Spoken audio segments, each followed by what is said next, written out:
Assalamualaikum teman-teman.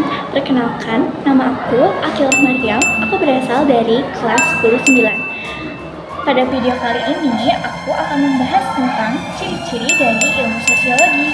Nah, sebelum kita mempelajari tentang ciri-ciri dari ilmu sosiologi, kita harus tahu terlebih dahulu pengertian dari ilmu sosiologi. Nah, sosiologi berasal dari bahasa Yunani, yaitu sosius dan logos. Sosius yang artinya teman atau kawan, dan logos yang artinya ilmu. Jadi, secara harfiah, ilmu sosiologi adalah ilmu yang mempelajari tentang masyarakat, hubungan antar individu, dan bagaimana cara mereka berinteraksi. Nah, supaya lebih paham, yuk kita bahas ciri-ciri dari ilmu sosiologi satu persatu beserta contohnya. Ciri yang pertama yaitu empiris. Empiris artinya sosiologi berdasarkan fakta yang nyata, lalu berdasarkan dengan penelitian dan dapat dibuktikan. Contohnya, kenapa banyak remaja yang suka nongkrong di kafe? Nah, sosiolog bisa melakukan observasi dengan mewawancarainya langsung dan mengamatinya langsung. Ciri yang kedua adalah teoritis. Teoritis berarti sosiologi menyusun konsep atau teori dari hasil penelitian. Jadi, bukan hanya mengumpulkan data, tapi juga menjelaskan kenapa itu bisa terjadi. Contohnya, setelah penelitian tadi, sosiolog bisa bikin teori atau bisa membuat teori bahwa remaja suka nongkrong di kafe itu karena butuh tempat untuk bersosialisasi dan merasa diterima. Ciri yang ketiga yaitu kumulatif.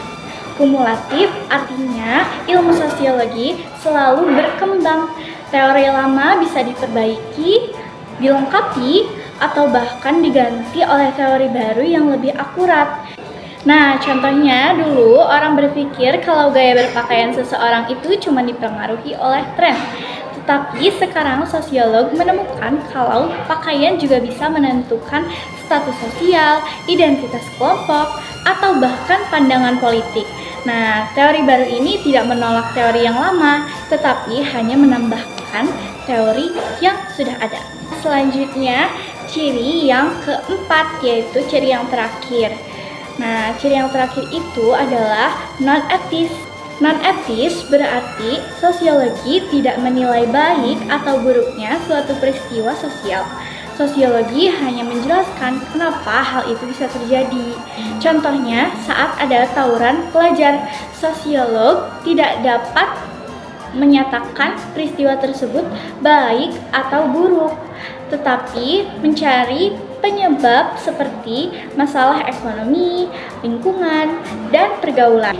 Jadi teman-teman, ciri-ciri ilmu sosiologi itu ada 4. Yang pertama, teoris, yang kedua empiris, yang ketiga kumulatif, dan yang terakhir non-etis. Dengan memahami ciri-cirinya, kita bisa melihat masalah sosial secara lebih objektif dan mencari solusi yang tepat. Terima kasih sudah menonton videonya sampai selesai. Semoga ilmu yang saya sampaikan tadi dapat bermanfaat untuk kita semua. Wassalamualaikum warahmatullahi wabarakatuh.